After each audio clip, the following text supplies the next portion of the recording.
அனைவருக்கும் அன்பான வணக்கம். எல்லாரும் எப்படி இருக்கீங்க? நல்லா இருக்கீங்களா? நான் ரொம்ப நல்லா இருக்கேங்க. உங்கள் ருத்ரா பேசுகிறேன். இன்னைக்கு நம்ம ஒரு கடைக்கு தான் வந்திருந்தோம். அந்த கடையில் ஒரு சில பொருட்களை எல்லாம் பார்த்தேன். சிறுதானியத்தின் மூலமாகவும் அடுத்தது பார்த்தீங்கன்னா பாரம்பரிய அரிசி மூலமாகவும் மட்டுமே உணவுகள், தோசை, இட்லி, பொங்கல் இந்த மாதிரிலாம் நிறையா ப்ரிப்பேர் பண்ணி சேல்ஸ் விற்பனை பண்ணிக்கிட்டு இருக்காங்க. அது மட்டும் இல்லாமல் அந்த பொருட்களையும் மொத்த விலைக்கும் சில்லறை விற்பனைக்குமே விற்பனை பண்ணிக்கிட்டு இருக்காங்க. அதை பார்க்கையில எனக்கு கொஞ்சம் வித்தியாசமாகவும் இருந்துச்சு, ரொம்ப பிடிச்சிருந்துச்சு. இதை உங்களுக்கு ஒரு வீடியோவாக பதிவிட்டால் ஏதாவது ஒரு விதத்தில் உபயோகமாக இருக்கும் அப்படிங்கிறதுக்காகத்தான் இந்த ஒரு வீடியோ. முதல்ல பார்த்தீங்கன்னா அவங்களே தயாரிக்கக்கூடிய மரச்செக்கு எண்ணெய், கடலை எண்ணெய், அடுத்தது நல்லெண்ணெய், தேங்காய் எண்ணெய் இந்த மாதிரிலாம் வச்சுருக்காங்க.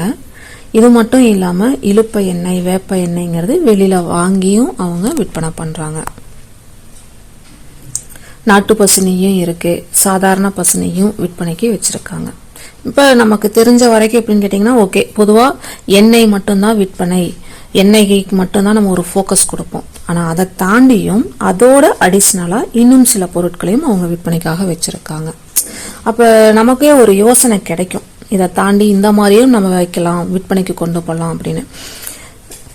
எண்ணெய்களுக்கு அடுத்தது பார்த்தீங்கன்னா பாரம்பரிய அரிசி வகைகள், அந்த முளைக்கட்டின சோளம், அந்த சோள மாவு, ராகி இந்த மாதிரி எல்லாமே அவங்க வச்சுருக்காங்க. அவுள் வகைகள் இதெல்லாம் பொதுவாக சிறுதானியம் மட்டும் இல்லாமல் சிறுதானியத்தை அவங்களே அரைச்சி பவுடர் மாதிரி பண்ணி அதை வச்சுருக்காங்க. அது மட்டும் இல்லாமல் அந்த சிறுதானியங்களில் இப்போ கம்பு இருக்குது, ராகி இருக்குது, இதுகளெல்லாம் முளைக்கட்டி அதை நல்லா காய வச்சு அதை பவுடர் பண்ணி வைக்கிறாங்க. இந்து உப்பு, அந்த இந்து உப்பையும் அவங்க கல்லுப்பாவும் விற்பனை பண்ணிக்கிட்டு இருக்காங்க. இது மட்டும் இல்லாமல் அதை பவுடர் பண்ணியும் அதையும் விற்பனைக்கு வச்சுருக்காங்க. இதெல்லாமே எனக்கு கவரல. இதெல்லாம் எனக்கு ரொம்ப கவர்னது, எனக்கு எல்லாமே ரொம்ப பிடிச்சது என்னன்னு கேட்டிங்கன்னா, இதை எல்லாத்தையும் விட ரொம்ப ரொம்ப பிடிச்சது இந்த அரிசி வகைகளுக்கு அதிகமான அவங்க முக்கியத்துவம் கொடுத்துருக்காங்க. கர்டன் சம்பா அரிசி, குடவாளை அரிசி, மைசூர் மல்லி அரிசி, அடுத்தது பார்த்திங்கன்னா தூய மல்லி அரிசி, ரத்தசாலி அரிசி, கட்ட சம்பா அரிசி, இந்த மாதிரி நிறைய அரிசிகளுக்காக மட்டுமே அவங்க கொஞ்சம் அதிகமான முக்கியத்துவம் கொடுத்துருக்காங்க. மாப்பிள்ளை சம்பா அரிசி, புங்கார் அரிசி, அடுத்தது பார்த்திங்கன்னா தங்க சம்பா அரிசி, சீரக சம்பா அரிசி, இந்த மாதிரி பாரம்பரிய அரிசிகளை நிறைய வச்சுருக்காங்க. எல்லாமே 1 கிலோ பேக்கிங், 1/2 கிலோ பேக்கிங்கிற மாதிரி வச்சுருக்காங்க. அது மட்டும் இல்லாமல் ஒவ்வொரு பாரம்பரிய அரிசிக்கும் என்னென்ன மருத்துவ குணங்கள் இருக்குங்கிறதையும் தனியாகவே எழுதி வர்ற வாடிக்கையாளர்கள் அதை பார்க்குற விதத்தில் வச்சுருக்காங்க. அப்போ ஒரு அரிசி நம்ம கேள்விப்பட்டு நம்ம போய் பார்ப்போம். பொதுவாக இப்போ பாரம்பரிய அரிசியில் பூங்கார் அரிசியும் அடுத்தது மாப்பிள்ளை சம்பா அரிசிங்கிறது நிறைய அன்பர்களுக்கு தெரியும். அதை நம்ம பார்ப்போம். அது வாங்க போகையில இன்னும் ஒரு சில அரிசிகளை நம்ம தெரிஞ்சுக்கிறதுக்கான ஒரு வாய்ப்புகள் இது மூலமாக இருக்கு. இது மட்டும் இல்லாமல் சிறுதானியங்கள், கைக்குத்தல் அரிசியும் இருக்கு, ராகி இருக்கு, குதிரைவாளி, பனிவரகு, இந்த மாதிரி எல்லா விதமான சிறுதானியங்களுக்கும் ஒரு தனியாகவே ஒரு ரேக் மாதிரி வச்சு அதில் அதிகம் 1/2 கிலோ பேக்கிங், 1 கிலோ பேக்கிங் இந்த மாதிரி தனித்தனியாக பேக் பண்ணி ஒவ்வொரு இதுக்குமே அவங்க தனியாகவே இது பண்ணியிருக்காங்க. பொதுவாக நம்ம பெரிய பெரிய டிபார்ட்மெண்டல் ஸ்டோரில் தான் இந்த மாதிரி வச்சுருக்கதா நம்ம பார்ப்போம். அதாவது ஒரு சின்ன கடையாக இருக்குன்னா ஒரு வாடிக்கையாளர்களே போய் பார்த்து எடுக்கிற விதத்தில் வச்சுருக்க மாட்டோம். பெரிய பெரிய டிபார்ட்மெண்டல் ஸ்டோரில் தான் வாடிக்கையாளர்கள் இந்தந்த பொருள்கள் இருக்குது, இந்தந்த பொருளை நம்மளே பார்த்து எடுக்கிற மாதிரி ஒரு விதத்தில் இருக்கும். ஆனால் இந்த கடை எப்படின்னு கேட்டிங்கன்னா வாடிக்கையாளர் பார்த்து எடுக்கிற விதத்தில் தான் வச்சுருக்காங்க. இது கோயம்புத்தூரில் தான் நம்ம பார்த்து எடுத்தது.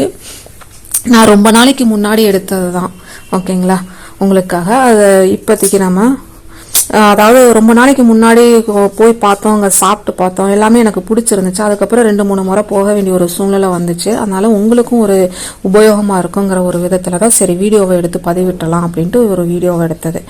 இதில் பார்த்தீங்கன்னா பெருங்காயத்தூள்லாம் பார்த்தீங்கன்னா அவங்களோட இதுவும் வச்சுருக்காங்க. அது மட்டும் இல்லாமல் மற்ற அன்பர்கள்ட்ட விலைக்கு வாங்கி வைக்கிறதும் வச்சுருக்காங்க. பொதுவாக அந்த உணவு சம்பந்தப்பட்ட பொருட்கள்லயே பாரம்பரியமான உணவுகள், இயற்கை முறையில் விளைவிக்கப்பட்ட உணவுகளுக்கு நிறைய ஒரு முக்கியத்துவம் கொடுத்துருக்காங்க. எல்லா விதமான அவல் வகைகளும் அங்கே இருக்கு.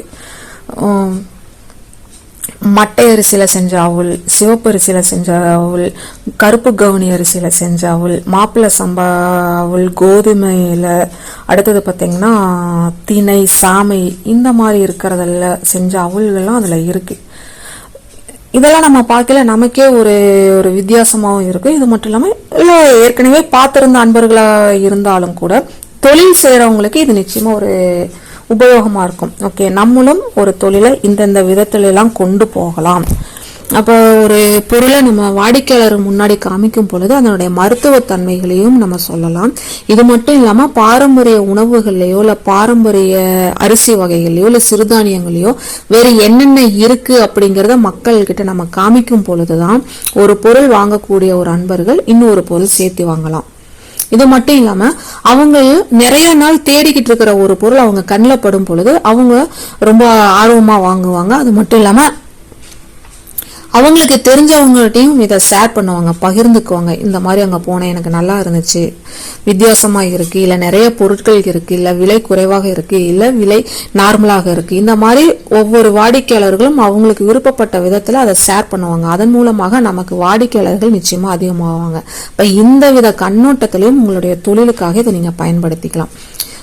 பாரம்பரிய சம்பந்தப்பட்ட பொருட்களை நம்ம மக்கள்கிட்ட எடுத்து கொண்டு போகும் பொழுது நம்ம கவனிக்க வேண்டிய ஒரு விஷயம் என்னன்னு கேட்டீங்கன்னா, மக்களுக்கு கிடைக்காத பொருட்களை நம்ம விற்பனைக்கு கொண்டு போகணும்.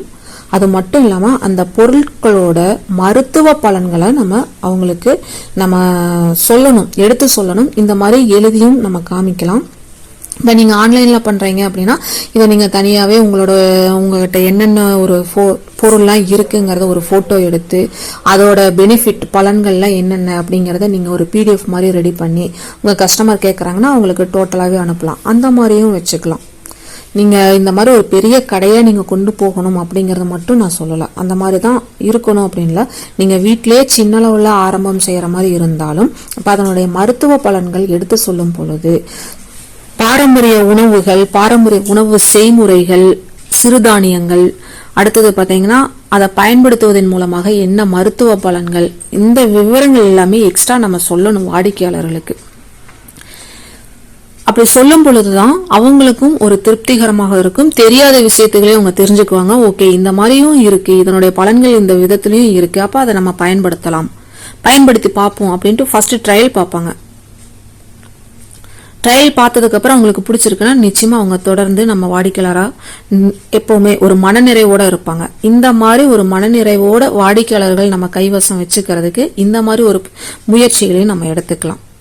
இட்லி பொடி ஆகட்டும், இல்லை நீங்கள் சாம்பார் பொடி, மசாலா பொடிகள் முடிஞ்ச வரைக்கும் நீங்களே தயார் பண்ணி அதை விற்பனை பண்ணுறதுங்கிறது கொஞ்சம் நல்லா இருக்கும். ஏன்னா ஒரு இடத்துல ஹோல்சேலுக்கு வாங்கி நீங்கள் விற்பனை செய்யும் பொழுது என்ன நடக்கும்னு கேட்டிங்கன்னா அதனுடைய தரம் எப்படி இருக்குங்கிறத நம்மளால கொஞ்சம் கெஸ் பண்ண முடியாது. ஒன்று. ரெண்டாவது பார்த்தீங்கன்னா லாபம் அப்படிங்கிறது முழுமையான ஒரு லாபம் நமக்கு கைவசம் கிடைக்கிறதுங்கிறது கொஞ்சம் யோசிக்க வேண்டிய விஷயமா இருக்கும். இப்போ 10 ரூபா வர வேண்டிய இடத்துல லாபம் நம்ம ஒரு இடத்துல வாங்கி நீங்கள் விற்கிற மாதிரி இருந்துச்சுன்னா ஒரு 5 ரூபா, ஒரு 4 ரூபா, இல்லை ஒரு 6 ரூபாய் கிடைக்கும். ஆனால் இதில் இன்னொன்னா விற்பனை அதிகப்படுத்துகிற மாதிரி இருந்துச்சுன்னா நம்ம வாங்கி வித்துட்டு போயிடலாம். விற்பனை குறைவாக அளவாகத்தான் இருக்குதுன்னா தாராளமாக நம்ம செய்யலாம். விற்பனை அதிகமாக விற்பனையில நம்மளோட முழு கவனத்தை செலுத்திட்டு நம்ம இந்த மாதிரி வாங்கியும் செய்யலாம். இல்லைன்னா நம்மளோட தயாரிப்பு அளவுகளை அதிகப்படுத்திட்டு போகலாம். இதெல்லாமே ஒரு யோசனைகள் நமக்குள்ள உருவாகும்.